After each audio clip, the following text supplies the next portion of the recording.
I'd like to start by thanking you all for the response I got from my last video. It seems that it has touched quite a few of you and has inspired you to create again. I'm very grateful for that. However, it set the bar quite high for this week's video, and I was trying to figure out what I could present to you, what kind of exercise would be a good follow-up, an exercise that would get you going again, get you into the creative mode, or even for people that are wanting to start with watercolor painting. And I hope that the thumbnail did not scare you, because it is so much easier than it looks. And before I begin talking about the process, I just want to share a tip with you, because this is a question that I get all the time. How do you stop your watercolor paper from warping? The thing is, because you use a lot of water when watercolor painting, you're bound to get some warping. Now, of course, you can go through the whole process of stretching your paper before you start, but I've done this a couple of times in the past, and in my opinion, it's very tedious, and I did not enjoy that experience. So there is another way to minimize the warping, and that is to wet the paper, the reverse side of your paper, and then you lay it down on a surface that is not porous, like glass or plexiglass, something that will not bend. And that way the underside will remain a little bit damp. And then if you tape the edges, of course, around your painting, it has to be dry before you start taping. I found that it really helps. I did not have any warping whatsoever for this one. The only place where I had a little bit of movement is somewhere at the bottom, where when I applied the tape and I went over it with a bone folder, I kind of ripped it. And so, of course, in that spot, the paper was not held down properly.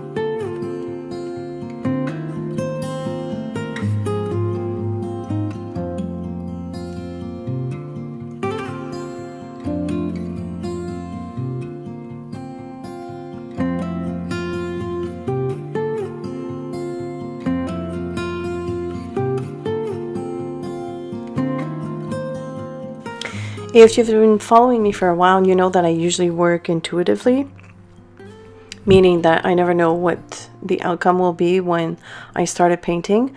However, for this one, I had a clear vision in mind. I wanted to have a field of flowers, and so I wanted to have flowers at the top and maybe all the way down to 3/4 of the page, and then I want to have some kind of a greenery or patch of grass or large leaves at the bottom. And I wanted the painting to have this loose look to it, almost abstract. And I thought, okay, what can I do to make this process easier for me? So immediately I thought of using a flat brush, because a flat brush is not something that you would think of using when creating shapes like a flower. And because I didn't want the flowers to be recognizable, I thought, well, okay, using a flat brush will help me. And it totally did the trick. All I'm doing with the flat brush really is flicking the color. So what I do is I grab some paint on my brush, and then I dilute it quite a bit with water, and I flick it. And then I'm using these dots that I just laid down to tap in the color and expand the color a little bit. So essentially all I'm doing is creating blobs of colors. That's all I'm doing. And these blobs of colors will eventually become flowers because of what I'm going to be adding at the bottom. It's that simple. Anybody can do that. Now, when you're painting this way, another trick to help you is to paint quickly. Because when you paint quickly, you don't overthink. You just tap in the color in one area, you move on, you move to the next one, and so on. So the whole painting was done this way, believe it or not.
I have switched to a 3/4 inch flat brush because I had a larger territory to cover.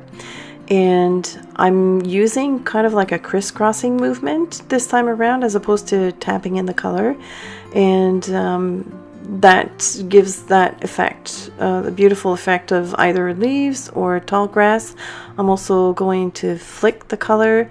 I can also use the tip of a large brush to create the stems.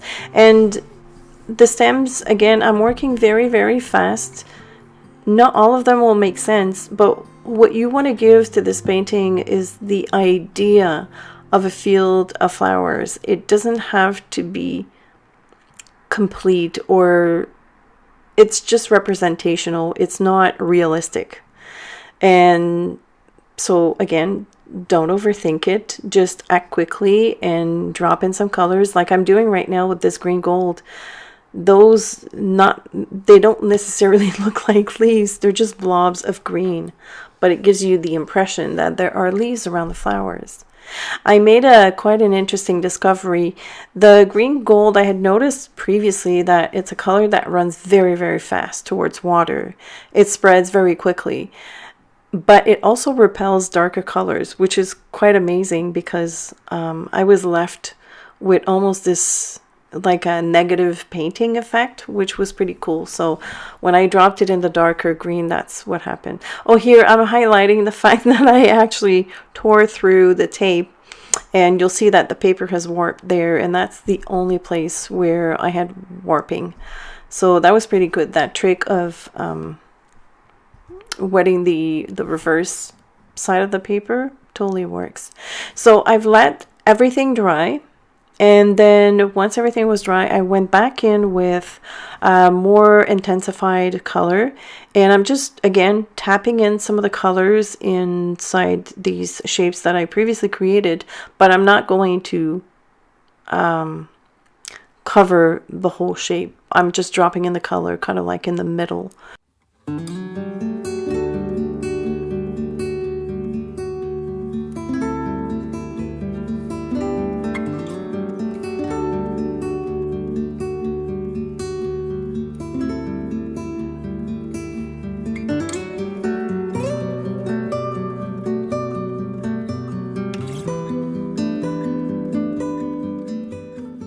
The little painting is finished, and I think it looks great. It could stand on its own very well, but the original idea I had for this was to create multiple bookmarks in one shot. And so this is what I'm going to do. The big question was, do I doodle or not? And I'll show you how I figured out a way to do both later on. But I get this question quite a lot. What pens do I like to doodle with? And these are my 3 favorite permanent pens. However, this one, which is not permanent, is by far my favorite. It's by Muji, and you can find it at any Muji store or Muji.com online. They even sell it on Amazon, but it has a 0.25 millimeter tip, and it's a ballpoint pen, which is very durable. You can be rough with it. You can sketch, you can scribble, and it does not fray. It's wonderful. I do also have the Pitt Artist's Pen by Faber-Castell in my stash, but I don't use those to doodle as a general rule because I find their tips fray very, very fast. So for the doodling part, the big question was not should I doodle or not, but what kind of doodling do I add to this? Because it's very loose, I thought if I'm adding lines that are very straight and very distinct, it's going to remove that loose painting feel to it. This is what I thought anyways. So what I opted for was what I call messy doodling, or it could even be called sketching. I make very quick of my movements, and they're very jaggedy. Like the lines, as you can see, they're very imperfect. And none of the flowers resemble, again, any real flowers per se. The one thing I'm going to tell you though is that because the painting is busy, because it's got a lot of spots of flowers. It's got a lot of spots of colors. The doodling, because my doodling is done with a fine tip, it just added too much confusion. So I was trying to figure out a way to remove that confusion, but keep doodling. And my answer to this was to emphasize darker areas. And again, this pen was crucial because I was able to fill in some areas with a lot of scribbling. And it turned out great in the end. I really liked it. So what I did is I kept the doodling to the right hand side of the paper because I knew I could probably get like 2 bookmarks. Once I slice everything down, I could get like 2 bookmarks with the doodling and three other ones, I think. Yeah, 3 other ones without. And another tool that I use often when I doodle is this white pen. I know, again, I've had some questions about this pen. It is the Uniball Signo white gel pen, and the white is quite opaque. Sometimes when you use it with watercolor, because watercolor is so water soluble, you have to go over the same area twice, but usually I can get away with just one go.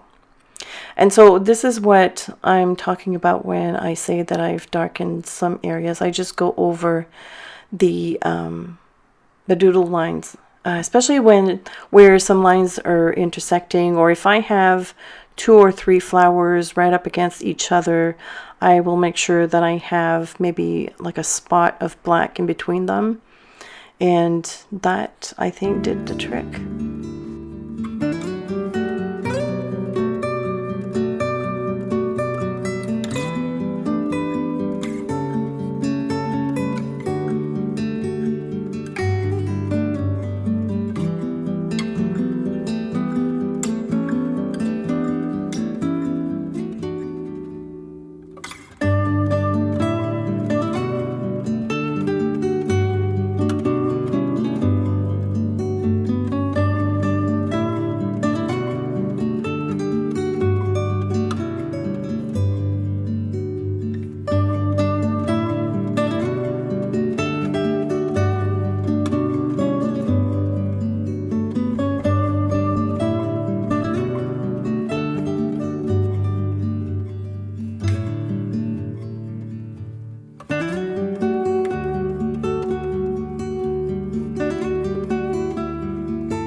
I'm using a paper trimmer to remove the white border left by the masking tape, and each of my bookmarks will measure 1.5 inch in width. And so what I did is I started from the right and I cut my 2 doodled bookmarks, and I had a little bit of an excess doodling part afterwards. So what I did is I flipped my paper around to get the other 3 bookmarks without the doodles, and that way I was able to avoid having a little bit of doodling onto the plain ones.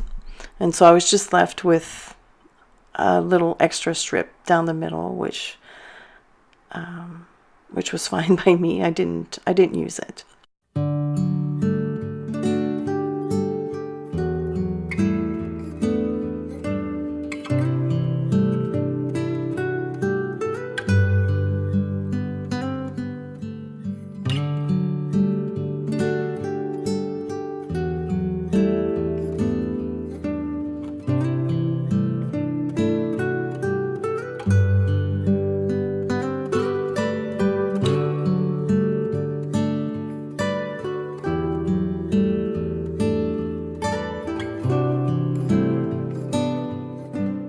As a final touch, I decided to add white gouache.